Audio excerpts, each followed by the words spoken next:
میرے رسول کریم سید عالم صلی اللہ علیہ وسلم نے نا ہماری توجہ دلائی، حضور نے ہمیں بتلایا، ہمارا ذوق بڑھایا عبادت کی طرف۔ ایک صحابی تھے حضرت ابو فاطمہ رضی اللہ تعالیٰ عنہ، یہ ترمذی شریف کی حدیث ہے۔ نبی پاک علیہ السلام نے فرمایا ابو فاطمہ قیامت کے دن مجھ سے جلدی ملنا چاہتے ہو کہ دیر کے ساتھ؟ تو کہنے لگے حضور کون ہوگا جو دیر سے ملنا چاہے گا، ہم نے تو جان دے دی وعدہ دیدار پر۔ اعلیٰ حضرت فرماتے ہیں جان دے دی وعدہ اور نقد اپنا دام ہو ہی جائے گا۔ مجھے لگتا ہے کہ یہ سودا نقد و نقد ہو جانا ہے، چونکہ ہم نے جان دے دی وعدہ دیدار پر۔ آپ نے وعدہ کیا تھا کہ مریں گے تو پھر زیارت ہوگی، تو مر گئے ہم زیارت کی خاطر۔ جان دے دی وعدہ دیدار پر تو نقد اپنا دام ہو ہی جائے گا۔ اے رضا ہر کام کا ایک وقت ہے، دل کو بھی آرام ہو ہی جائے گا۔ تو حضرت ابو فاطمہ رضی اللہ تعالیٰ عنہ سے نبی پاک صلی اللہ علیہ وسلم نے فرمایا جلدی ملنا چاہتے ہو کہ دیر سے؟ عرض کی حضور فٹافٹ ملنا ہے، میں نے قیامت کے دن آپ سے جلدی ملنا ہے۔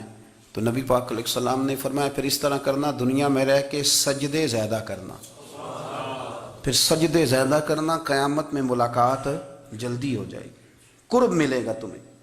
اپنے بچوں کے اندر دیکھیں نا، ہم شوق پیدا کرتے ہیں، ہمیں صحیح لفظ نہیں بولنے آتے پر ہم بچوں میں شوق پیدا کرتے ہیں کہ پتر ڈاکٹر بن جائے گا تو بڑا نفع کرے گا، تو لوگوں کی خدمت کرے گا، ملک و ملت کی خدمت کرے گا، تیرے ابا کا نام روشن ہوگا، تیرے دادا کی تعریفیں ہوں گی۔ ہم یہ ذوق پیدا کرتے ہیں۔ ہم اپنے نوجوانوں کے اندر یہ فکر پیدا کرتے ہیں، انہیں ہم سمجھاتے ہیں کہ میاں جب تم پڑھو گے، محنت کرو گے تو فلاں آدمی کی طرح تمہارا نام ہوگا۔ یہ جتنا ذوق ہم بچوں کے اندر ان چیزوں کا پیدا کرتے، ہمیں حکم ہے کسی طرح ہم ذوق پیدا کریں کہ پتر نماز پڑھے گا تو اللہ راضی ہو جائے گا، تو سجدہ کرے گا۔ دیکھیں نا میرے رسول کریم علیہ السلام نے فرمایا 7 سال کے بچے کو مسجد لے کے جاؤ، یعنی اسے شوق دلاؤ، اس کے اندر یہ خاصیت پیدا کرو کہ اس کا دل کرے مسجد میں جانے کا، اس کے اندر یہ خصوصیات لاؤ کہ وہ ہمارے ہاں نا ہر چیز کو پرموٹ کیا جا رہا ہے، ہر چیز کو، یعنی سر سنگیت سکھانے کے لیے اکیڈمیاں بن گئی ہیں، ہر شے پرموٹ ہو رہی ہے، عبادت کا جذبہ کم ہوتا جا رہا ہے، اللہ اللہ کا ذوق ہمارے اندر نہیں رہا۔ اور اتنا مشکل ہم نے اپنے لیے بنا لیا ہے کہ وہ بندہ جو بڑی زبردست مذہبی گفتگو کر رہا تھا اور تگڑی بات کر رہا تھا، کیا بات ہے، لیکن نماز کے بارے میں کمزوری دکھا جاتا ہے، نوافل کے بارے میں وہ چپکے سے نکل جاتا ہے۔ امام احمد بن حنبل رحمۃ اللہ تعالیٰ علیہ، مسند امام احمد بن حنبل 14 جلدوں میں ہے مارکیٹ میں، اور مجھے تو خیر پسند ہی بڑی ہے، میں نے تو کئی دفعہ پڑھی ہے۔ اور کیا بات ہے امام احمد بن حنبل کی، کیسے تگڑے قسم کے محدث تھے اور اللہ نے کتنا انہیں اعزاز عطا فرمایا ہوا تھا۔ یہ کوڑے بھی کھاتے تھے دین کی خاطر، سارا کرتا لہو سے بھر بھی جایا کرتا تھا، بڑا اعزاز والا شخص تھے، بڑے اعزاز والے، حدیثیں جمع کرنا، حدیثیں لکھنا، حدیث پڑھانا، سارا دن رہتے تھے۔ کہہ سکتے تھے کہ میں کر تو رہا ہوں کام، اور حدیث بھی موجود ہے کہ عالم عابد سے افضل ہوتا ہے، پر اس کے باوجود امام احمد بن حنبل رحمۃ اللہ علیہ 300 نفل فرض نمازوں کے علاوہ پڑھا کرتے تھے، 300 نوافل روز پڑھا کرتے تھے۔ ان کے بیٹے نے کہا ابا جی مکان خریدنا ہے تو کوئی جگہ کہاں کر کے لوں، بہت ساری آبادیاں، تو فرمایا پتر وہاں لینا جہاں مسجد قریب ہو۔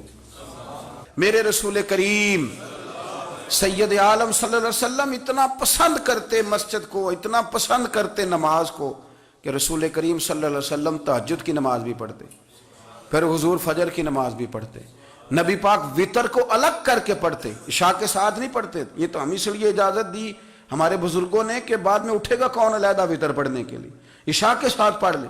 وتر پڑھتے، تہجد پڑھتے، فجر پڑھتے، اشراق پڑھتے، چاشت پڑھتے، پھر مغرب کی نماز کے بعد 6 رکعت اوابین پڑھتے، پھر رات کو صلاۃ اللیل پڑھتے۔ سیدہ عائشہ صدیقہ کہتی ہیں زمانہ سو جاتا اور میرے رسول مصلی بچھا کے کھڑے ہو جاتے، او یار کھیتی باڑی کر کے نہیں، محنت مزدوری کر کے نہیں۔ جناب عائشہ کہتی ہیں میں یہ بھی دیکھتی کہ حضور ایک آیت شروع کرتے تو ساری رات اسی کو پڑھتے، اور میری نظر جاتی تو قدم مبارک پہ ورم آ جاتا۔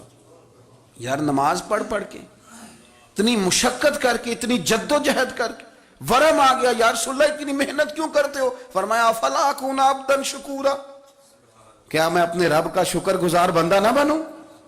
صحابہ کا ذوق عبادتوں کا، ریاضتوں کا، تلاوتوں کا، طبیعت ہے ان کی، وہ ایک دوسرے کو، حضرت مولا علی شیر خدا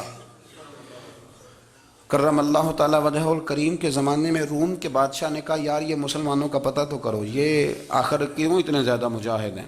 اس زمانے میں جاسوس بھیجنے کا مزاج تھا، اب تو جاسوس پکڑا جاتا ہے، اب تو جاسوس اور جاسوسی کا شوق ویسے آج بھی ہے۔ عرض کروں تھوڑی سی بات اس عنوان سے، پتہ کیا ہمارا مسئلہ ہے؟ ہم جہاں جاتے ہیں نا وہاں تھوڑی خوشبو سونگنے کی کوشش کرتے ہیں، وہ کیا ہے تو یہ کیا ہے تو ادھر کیا ہے تو تھوڑا سا ادھر کیا ہے۔ میرے رسول پاک پڑھیے درود شریف، سارے پڑھیے ذرا زور سے، صلی اللہ تعالی۔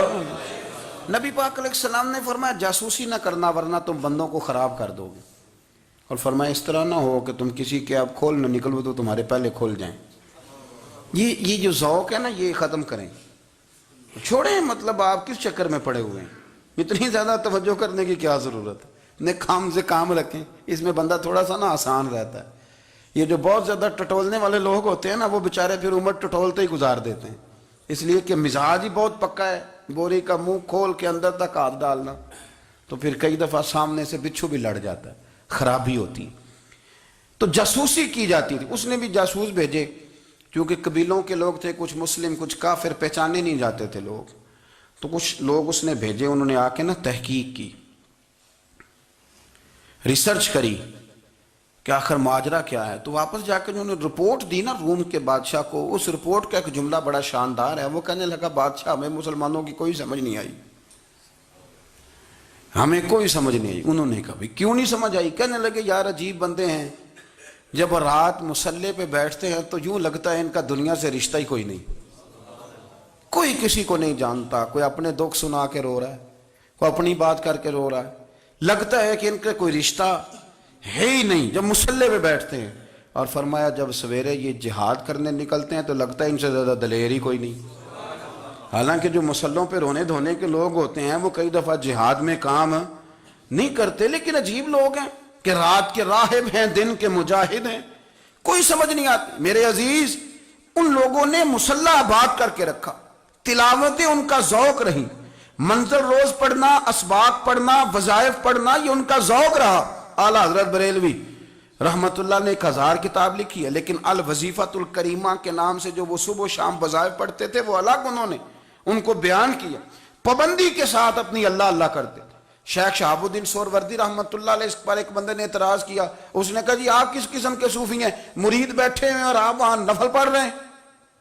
یہ بھی بڑا مسئلہ ہوتا ہے نا، جو بندہ ملنے آتا ہے وہ اپنے ٹائم کے حساب سے آتا ہے، اور پھر اس کا یہ بھی خیال ہوتا ہے کہ پیر صاحب جو ہیں وہ چونکہ درویش ہیں تو نہ انہیں روٹی کھانی چاہیے نہ سونا چاہیے، چونکہ وہ درویش ہیں، اور ہم چونکہ درویشوں کے ماننے والے ہیں لہذا ہمارا یہ طریقہ ہونا چاہیے کہ جیسے ہم کہیں درویش ویسے ہی کر جائے۔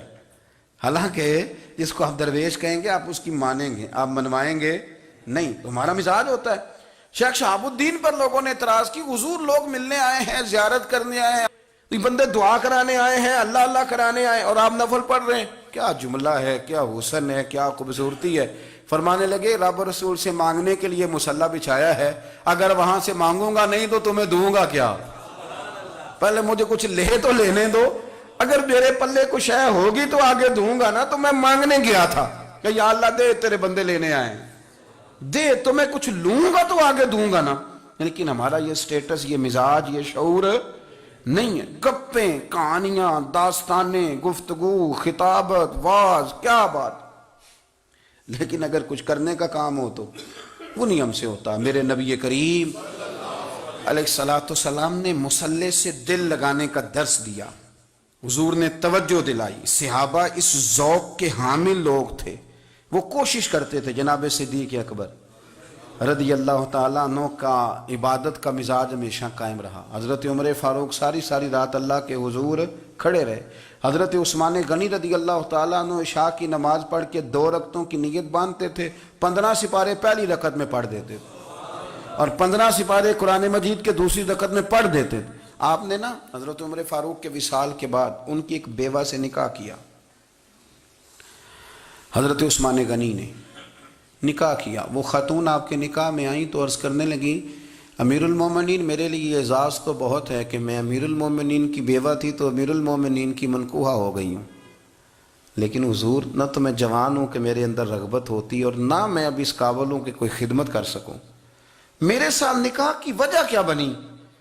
تو عثمان غنی رو پڑے، فرمانے لگے میں نے عمر فاروق کو مسجد میں اپنے رب سے ڈرتے ہوئے دیکھا ہے، میں نے اسے روتے ہوئے دیکھا ہے، عدل کرتے دیکھا ہے، انصاف کرتے دیکھا ہے، امت کی خیر خواہی کرتے دیکھا، تمہارے ساتھ نکاح اس لیے کیا ہے کہ تم مجھے یہ بتاؤ کہ عمر فاروق گھر کے اندر اپنے رب کو کیسے راضی کرتے تھے، گھر کے اندر کیسے راضی کرتے تھے، وہ طریقے بتلاؤ، تم بتاتی جانا اور میں بھی اسی طرح گھر میں عبادت کروں۔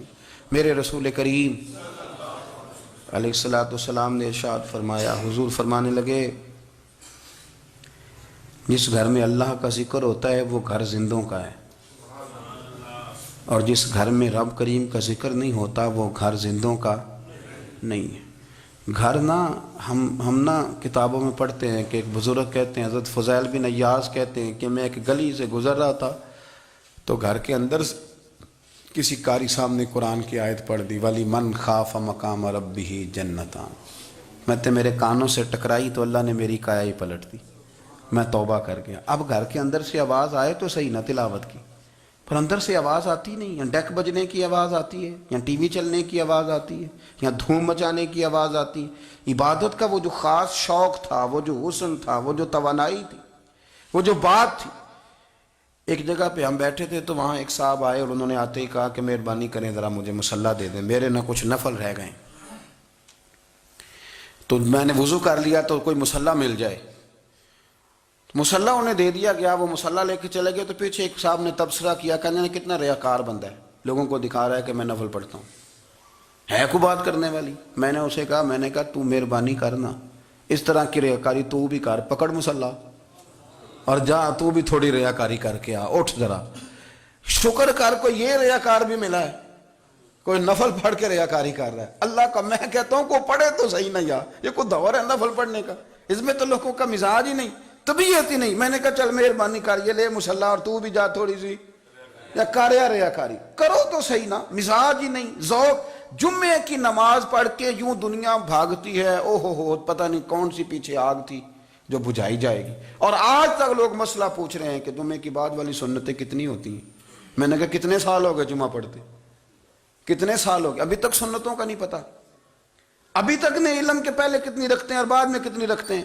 فجر کی سنتیں کب پڑھنی چاہیے؟ سنو فجر کی سنتوں کے بارے میں۔ میرے رسول کریم سید عالم صلی اللہ تعالیٰ علیہ وسلم سے ایک صحابی نے پوچھا تھا، حضور میری فجر کی سنتیں رہ گئیں یا رہ جاتی ہیں تو حکم کیا ہے؟ کیا انداز ہے حضور کا؟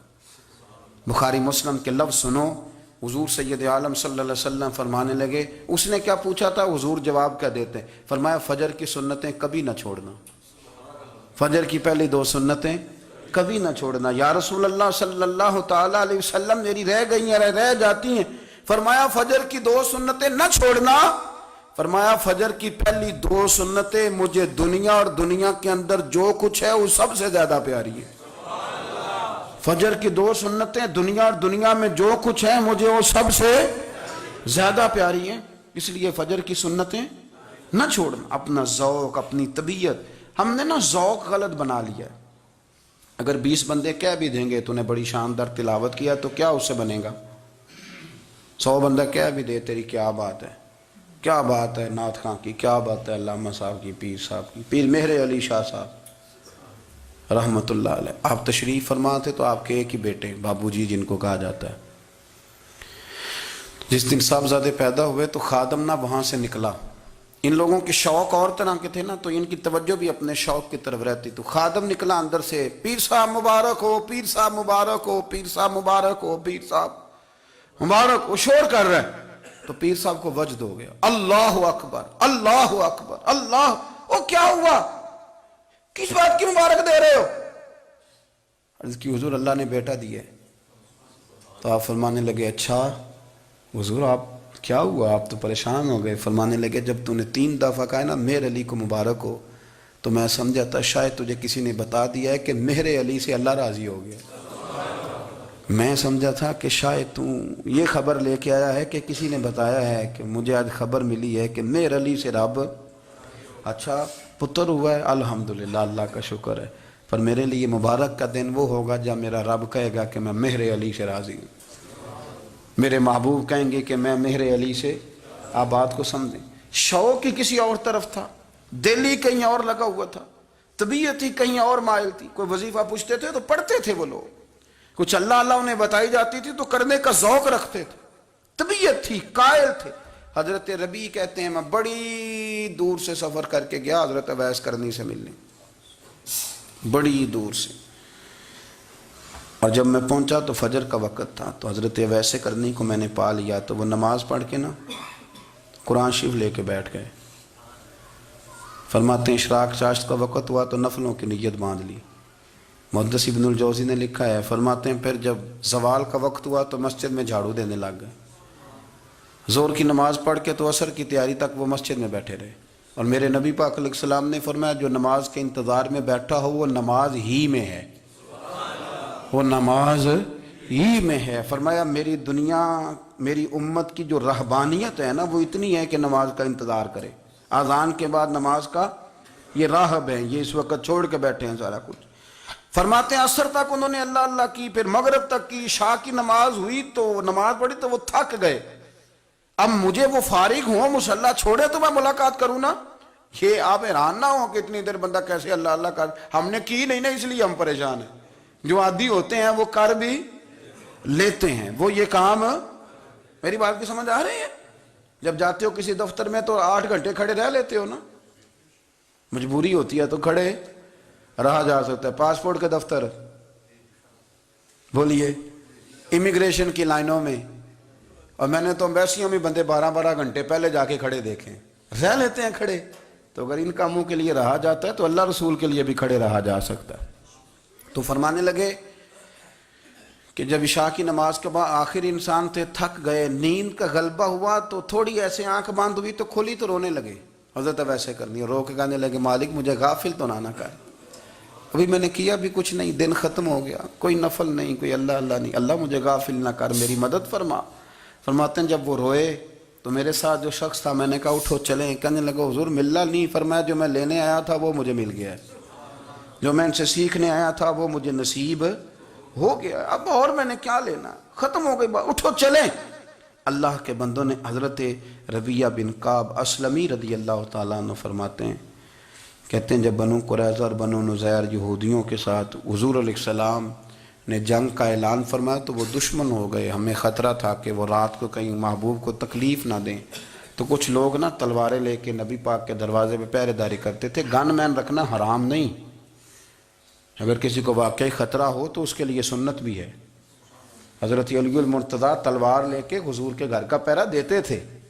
حضرت ربیعہ بن کعب اسلمی رضی اللہ تعالیٰ عنہ فرماتے ہیں کہ رات میری ڈیوٹی تھی کہ میں حضور کے گھر کا پہرا دوں گا، تو فرماتے ہیں میں باہر سن رہا تھا، ساری رات ہی میرے نبی پاک نے اللہ کی تسبیح پڑھی، ساری رات، کبھی تسبیح، کبھی تحلیل، کبھی تحمید، کبھی تکبیر، ساری رات۔